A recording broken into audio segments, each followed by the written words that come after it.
Welcome to crime stories, this is Meerab Zeeshan. Viewers, जब भी आप कच्चे का ऑपरेशन की लफ्ज़ जब आप सुनते हैं तो आपके जहन में आता है कि आखिर ये नामुकम्मल क्यों है, ऐसी क्या ख़तरनाक जगह है ये। इस हवाले से आज बात करेंगे। मेरे साथ मौजूद हैं अब्दुल सत्तार साहब, जो कि सीनियर जर्नलिस्ट हैं। अस्सलाम वालेकुम सर, कैसे हैं आप? सर बताइएगा, इसमें कौन से गैंगस्टर्स इन्वॉल्व हैं, कौन सी नामवर शख्सियात इसमें इन्वॉल्व हैं? हम इस बारे में पहले भी बात कर चुके हैं कि इसके अंदर वो नाम हैं जो वाकई में उनका जिक्र करने की ज़रूरत नहीं है, सब इनको जानते हैं। प्लीज़ बताइएगा ये आखिर माजरा क्या है सारा?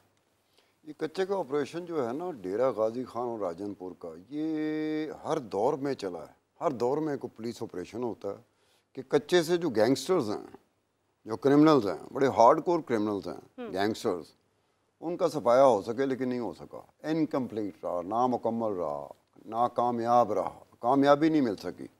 चाहे वो नवाज शरीफ का दौर हो, चाहे इमरान खान का दौर हो, और अब आके ये केयर टेकर का दौर है, मोहसिन नकवी का दौर है, इसमें भी ऑपरेशन हो रहा है। 11,000 पुलिस वाले उस ऑपरेशन में हैं। अब ये क्यों कामयाब नहीं होता, क्यों इनकम्प्लीट रहता है? अब जब कभी भी बात होना 1 साल 2 साल 3 साल बाद, कच्चे का ऑपरेशन जो है ना, वो डोमिनेट करना शुरू कर देता है और सवाल छोड़ अब जाता उसमें ये बात है कि मैं वो बात करूंगा जो सरकारी रिकॉर्ड का हिस्सा हो। वो बात जो हेर से नहीं होती, यहाँ से सुन लिया वहाँ से सुन लिया, वो इतनी जामे नहीं होती। अगर कोई आपको कंटेस्ट करने पे आ जाए, उसको चैलेंज करने पे आ जाए, तो वो बाउंस बैक कर जाता है। आपको माफ़ी के अलावा आपके पास कोई ऑप्शन नहीं रहती कि आप माजरत करें। शराफत का यही तकाजा है कि आपको माफ़ी मांग लेनी चाहिए कि यार मेरे पास सबूत कोई नहीं था, मैं वैसे ही बात कर रहा था, सुनी सुनाई बात पे। तो उसमें हुआ ये कि ये जो सरकारी रिकॉर्ड का हिस्सा बना, जो पंजाब पुलिस के रिकॉर्ड का हिस्सा बना, फिर यही रिकॉर्ड एक वक्त में उस वक्त वज़ीर आज़म थे नवाज शरीफ, उनको भेजा गया। और उस वक्त वज़ीर आला थे पंजाब के, उनके छोटे भाई, गालबन छोटे भाई हैं शहबाज शरीफ साहब, छोटे ही भाई हैं ना? हाँ, छोटे भाई हैं। तो ये पंजाब के वज़ीर आला थे। तो उसमें नाम जिनके आए, वो ताकतवर जो पॉलिटिशियन नहीं होता, हल्के का, एरिए का, इलाके का, डीजी खान, राजनपुर, ये दो की बात हो रही है जी। तो उसमें नाम आए कि ये इनकी सरपरस्ती हासिल है गैंगस्टर्स की। अब होता है कि जब आप वज़ीर आज़म के पास रिपोर्ट जाती है, वज़ीर आज़म उस पर कह भी देता है, पंजाब पुलिस को कहता है, वज़ीर आला पंजाब पुलिस को कहता है कि जनाब आपने ऑपरेशन करना है और बताना है कि इसमें कौन कौन शामिल है। हमें आज तक नहीं बताया गया कि ये जो लोग हैं, ताकतवर सियासी लोग हैं, ये वाकई उनकी सरपरस्ती करते हैं या फिर उड़ाई गई है बात। देखें ना, क्लैरिटी के साथ कैटेगोरिकली आप वो सामने आ सकते हैं। अब उसमें जिन लोगों का नाम आया, जिन लोगों का नाम दिया गया, उसमें एक शख्स था जो कि PML नवाज का MNA था, इन इलाकों से। सही। जाफर लगारी था, बाद में उसकी डेथ हो गई, मरहूम हो गए।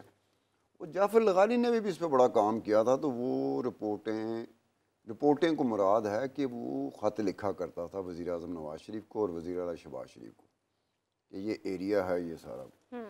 अब उसमें जिन लोगों के नाम प्रोमिनेंटली उस दस्तावेज़ात का हिस्सा हैं, वो फाइनल नहीं हुई, वो इंक्वायरी नहीं हुई, वो इस चीज़ को डिटरमिन नहीं किया गया कि ये गैंगस्टर्स को इन पॉलिटिशियंस की सपोर्ट है कि नहीं है, लेकिन उनका नाम है।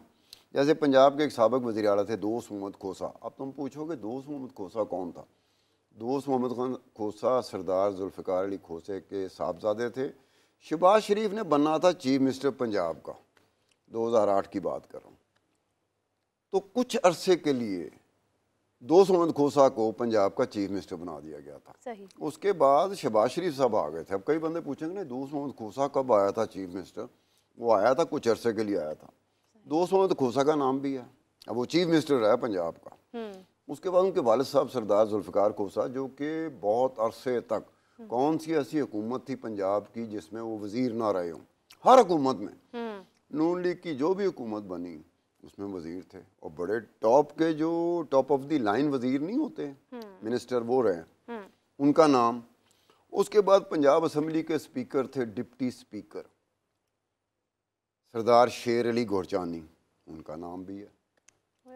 सरदार शेर अली गोरचानी के वालिद साहब जो थे सरदार परवेज़ गोरचानी, उनका नाम भी है। फिर एक साहब थे, साबिक MNA थे, हाफिज़ अब्दुल करीम, उनका नाम भी है। साबिक MP सरदार आतिफ मज़ारी, उनका भी नाम है। अब होना ये चाहिए था कि इंक्वायरी होती, इंक्वायरी में ये चीज़ साबित हो जाती कि इनकी कितनी पुष्टपनाही इन गैंगस्टर्स को, कच्चे के गैंगस्टर्स को हासिल है। बिल्कुल ठीक है। अगर नहीं हासिल, बहुत कम है या कोई मजबूरी है, ये बिल्कुल ही क्लीन है, तो एग्जोनरेट कर दिए जाते। बिल्कुल ऐसे ही या फिर इनको कहते कि जनाब आओ, हाँ तुसी की कर दे पे हो यार, ऐसे ही है, ऐसे ही है। इलाका सारे के सारा ये जो डीजी खान राजनपुर है, इसके सारे वोट तो आपको पड़ते हैं, लोग आपको वोट डालते हैं और आप इनको सपोर्ट देते हैं। अब इनको अगर सपोर्ट देते हैं तो ये आपको कोई सपोर्ट देते होंगे, तो वो कौन सी सपोर्ट होगी? कुछ स्पोर्ट्स का आप अंदाज़ा कर सकते हैं, कई स्पोर्ट्स होती हैं जिनका आप अंदाज़ा नहीं कर किस तरह की मदद वो देते हैं, क्योंकि ये नहीं हो सकता मेरा मैं आपको मदद करूंगा तो ये वन वे ट्रैफिक नहीं होगी। बिल्कुल ऐसी है, आप भी मेरी मदद करेंगे, मेरी मदद का जवाब अपनी मदद से दे रहे होंगे। हकीकत है। अब जो वहाँ पे गैंगस्टर हैं, गैंगस्टर पाकिस्तान में एक बात ज़हन में रख लो, पाकिस्तान में अंडरवर्ल्ड नहीं है। मैं कई दफ़ा ये बात कह चुका हूँ, पाकिस्तान में अंडरवर्ल्ड नहीं है, अंडरवर्ल्ड इंडिया में है और ममालिक में भी है, इंडिया में, पाकिस्तान में नहीं है। कई दफ़ा हमारे दोस्त आते हैं टीवी पे बैठ के अंडरवर्ल्ड कहते हैं पाकिस्तान में। अब जो अंडरवर्ल्ड को जानते हैं या पुलिस वाले हैं या लॉ इन्फोर्समेंट एजेंसी, वो हंसती होंगी कि यार इनको तो पता ही नहीं कि पाकिस्तान में तो अंडरवर्ल्ड है ही। अंडरवर्ल्ड एग्जैक्टली बेसिकली है क्या चीज़? अंडरवर्ल्ड का नेटवर्क होता है। नेटवर्क किस तरह का होता है? स्टेट का जैसे नेटवर्क होता है, हुकूमत का नेटवर्क होता है, इस तरह अंडरवर्ल्ड का नेटवर्क होता है, पैरेलल चल रहा होता है। अब इस तरह की चीज़ तो बहुत ही ऑर्गेनाइज क्राइम नहीं होता, इसको ऑर्गेनाइज क्राइम भी कहते हैं। ऑर्गेनाइज क्राइम की कोई दुबली पतली सी हालत पाकिस्तान में कहीं होगी, लेकिन जैसे ऑर्गेनाइज क्राइम कहा जाता है ना, वो पाकिस्तान में नहीं। जिसको हम गैंगस्टर्स का नाम दे देते हैं। गैंगस्टर एक ऐसी टर्म है कि जो समझ लें कि सब तो बड़ा कन टुटा जड़ा होता ना, वाकई जो गवर्नमेंट हिला देता है, जो पुलिस को हिला देता है, जो हुकूमतों को हिला देता है, उसको गैंगस्टर कहते हैं। और पाकिस्तान में गैंगस्टर सिर्फ और सिर्फ कच्चे में है। डेरा गाजी खान में मिलेंगे और राजनपुर में मिलेंगे।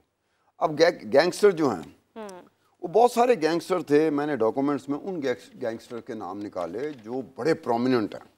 अब उसमें जैसे जंगलानी गैंग है, जंगलानी गैंग, अकबर खोसा गैंग है, इब्राहिम लाडी गैंग है, इसहाक छुटानी गैंग है, मुरीद नुकानी गैंग है, अली बाजगीर गैंग है, और एक ऐसा गैंग है जिसको दुनिया जानती है, छोटू मज़ारी गैंग। अब छोटू मज़ारी गैंग भी ये सारे गैंग है। ये 7-8 वो गैंग हैं जो वाकई टॉप के थे, बाकी मैंने निकाल दिया कि मैंने इसको फिर किसी वक्त डिस्कस करूँगा। तो इसमें होता ये था कि जैसे जंगलानी गैंग का नाम बताया। अब एक वक्त में पुलिस ऑपरेशन करती है कच्चे पे, सही। ये पहाड़ी इलाकों में रहते हैं जंगलानी से, इन्होंने खंदकें बनाई हुई हैं, इन्होंने किला बनाया हुआ है और इनके पास एंटी एयरक्राफ्ट गन है। अब एंटी एयरक्राफ्ट गन जिनके पास होगी वो कितना बड़ा गैंग होगा, जो कितने बड़े क्रिमिनल होंगे, और पुलिस भी उसके करीब नहीं जा सकती है। और पुलिस जब करीब गई ना तो पुलिस को बकायदा फौज आर्मी से हेलीकॉप्टर लेना पड़ा, इनको भी एंटी एयरक्राफ्ट गन लेनी पड़ी कि यार मुकाबला होगा कितने हुआ, दौड़ा ना लगा दे। दौड़ें लगवा देते थे, पुलिस की दौड़ें बेचारों की लगती रही हैं, अक्सर बेशतर लगती नहीं, बल्कि पुलिस होस्टेज भी बनती रही है। ये जब पुलिस ऑपरेशन करने जाती थी तो वो पकड़ के ना पुलिस वालों को होस्टेज बना के फिर अपने बंदे छुड़वाते थे अनऑफिशियली, लोगों को नहीं पता चलता था कि जी ये 3 पुलिस वाले हमारे पास हैं, आपके पास हमारे इतने बंदे हैं, ये 3 पुलिस वाले लेने अपना बंदे ले लें। तो इन गैंग्स का ये होता था। अब जंगलानी गैंग एंटी एयरक्राफ्ट गन, खंदकें उनके पास बनी हुई हैं, किला उनके पास है, पुलिस बेचारी के पास एंटी एयरक्राफ्ट गन कहाँ से होगी, वो तो फौज से उन्होंने ली, उधार मांगी, हेलीकॉप्टर उधार मांगा, अगर आपकी मेहरबानी होगी। फिर गुलाम हुसैन जंगलानी था जो गैंगस्टर का, इस सारे गैंग जंगलानी गैंग का रिंग लीडर था, मास्टरमाइंड। रिंग लीडर समझते हो ना, सरगना जो होता है, सरगना था। वो जख्मी हो गया था, पकड़ा नहीं गया था, मतलब जख्मी हालत में उन्होंने मैनेज किया, अपने सरदार को निकाला, अपने रिंग लीडर को निकाला, अपने सरगना को निकाल के ले गए, पुलिस के हथे नहीं चढ़ सका। अब इसी तरह इब्राहिम लाडी गैंग है। अब इब्राहिम लाडी गैंग का जो एरिया है ना जहाँ पर वो सरगर्म अमल होते हैं, एक्टिव होते हैं, वो है डीजी खान सीमेंट जो है पाकिस्तान की जो बड़ी सीमेंट की फैक्ट्रीज होती है ना, उसमें डीजी खान सीमेंट आता है। और डीजी खान सीमेंट का मालिक जो है ना बड़ा गरीब आदमी है, मियां मंशा, बहुत अमीर आदमी, गलती से मेरे मुंह से निकलेगा बड़ा तो डीजी खान सीमेंट का मालिक मियां मंशा है जो पाकिस्तान की रिकॉर्डेड हिस्ट्री का सबसे अमीर आदमी है। अब ये सबसे अमीर आदमी की डीजी खान सीमेंट जब वो अपनी बोरियां निकालते थे ट्राले में भेजते थे तो वो जिस जगह से गुजरती थी वो इब्राहिम लाडी गैंग का एरिया था। हाँ हाँ हाँ हाँ बिल्कुल। फिर इनको डीजी खान सीमेंट वालों को अपनी एक बोरी के पीछे 1 रुपया जगह टैक्स देना पड़ता था इब्राहिम लाडी गैंग को। सही। अब थोड़ी देर के लिए सोचा जाए कि इमरान अपने नवाज शरीफ के सबसे बेहतर ताल्लुकात मियां मंशा के साथ है। अब नवाज शरीफ प्राइम मिनिस्टर हो, मियां मंशा की ये डीजी खान सीमेंट हो, तो मियां मंशा इमरान खान नवाज शरीफ को फ़ोन नहीं कर सकता कि भाईजान मेरा टैक्स माफ़ कराओ। ये देखो ना, तुम मेरे प्राइम मिनिस्टर हो, तुम मेरे दोस्त हो, मैं पाकिस्तान का सबसे अमीर आदमी हूँ, लेकिन मुझे यहाँ पर जगह टैक्स 1 रुपया देना पड़ा। लेकिन समझदार लोग थे, मियां मंशा भी समझदार, डीजी खान सीमेंट की मैनेजमेंट भी समझदार कि कुछ चीज़ें होती जो हुकूमत के बस में नहीं होती या प्री प्लान्ड होती हैं, डिसाइडेड होती हैं।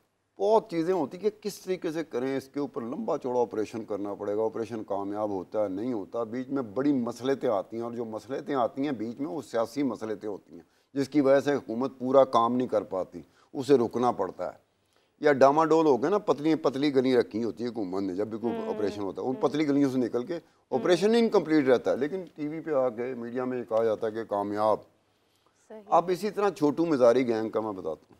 छोटू मिजारी गैंग के हवाले से रिपोर्टें जो सबमिट हुई, जो प्राइम मिनिस्टर को गई, उस वक्त नवाज शरीफ थे, शहबाज शरीफ को गई, ये चीफ मिनिस्टर थे। अब ये पुलिस की रिपोर्ट है जिसमें ये दावा किया गया है कि छोटू मिजारी कच्चे के इलाके से निकल चुका है, भाग गया, और वो बलूचिस्तान की पहाड़ियों पे जाके छुप गया। अच्छा। अब ये इसका मतलब है, ये मैं कहता हूँ कि ये नवाज शरीफ को भी मामू बनाया गया था, शहबाज शरीफ को भी मामू बनाया गया था। क्यों? 2-3 साल अरसे बाद छोटू दोबारा एक्टिव हो गया। पुलिस ने क्या ऑपरेशन करना था, छोटू ने ऑपरेशन शुरू कर दिया, और पुलिस उसे कंट्रोल नहीं कर सकी। पुलिस ने ऑपरेशन किया लेकिन नाकाम रही। फिर फौज आई थी मुकाबले पे, फिर फौज कामयाब हुई थी, फिर फौज ने छोटू मिजारी को पकड़ा और छोटू मिजारी को लेके वो पिंडी चले गए। मुझे अभी तक नहीं पता कि छोटू मिजारी को क्या क्या उससे निकला होगा, उसने क्या कुछ बताया होगा, या छोटू मिजारी का क्या फैसला होगा। मुझे फायदा दिया होगा या फायदा लिया होगा, मैंने उसको फॉलो नहीं किया। सही। लेकिन ये हुआ कि पंजाब की पुलिस, उस वक्त जो इंस्पेक्टर जनरल पुलिस थे पंजाब के, वो और पंजाब पुलिस, ये मामू बनाया इन्होंने मियां नवाज शरीफ को, जो वज़ीर आज़म था, शहबाज शरीफ जो वज़ीर आला पंजाब था। ये मामू ही बनाना होता है कि आप प्राइम मिनिस्टर को, वज़ीर आला को ये कह रहे हो कि छोटू मिजारी भाग गया, और छोटू मिजारी चला गया बलूचिस्तान की पहाड़ियों पे, तो छोटू मिजारी वही था। मैं बिल्कुल यही बात सोच रही थी अभी कि वो कैसे हो सकता है, ये तो पॉसिबल ही नहीं है कि वो चले जाएं और बाद में वो फिर आ जाएं। डेफिनेटली ये सारा प्री प्लान्ड है। यूजुअली ये होता है कि मेरा मालिक इस टीवी चैनल का मालिक, मैं भी उसको कोशिश करूंगा कि कोई वक्त आएगा तो मैं मामू बनाऊं। अगर मैं कामयाब हो गया तो ठीक है, ना हो गया तो फिर ये हालत होगी जो पंजाब पुलिस की मैं कर रहा हूँ। उस्मान बुज़दार चीफ मिनिस्टर था, तो उस्मान बुज़दार ने कमेटी बनाई। अब ज़हन में रखना, उस्मान बुज़दार का ताल्लुक भी नवाज शरीफ इन्हीं इलाकों में, इन्हीं इलाकों से है। ठीक है, बुज़दार भी 10% जो है ना, राजनपुर में जो एथनिक ग्रुप्स की जो तकसीम है ना, बुज़दार का 10% बुज़दार रहते हैं वहाँ पर।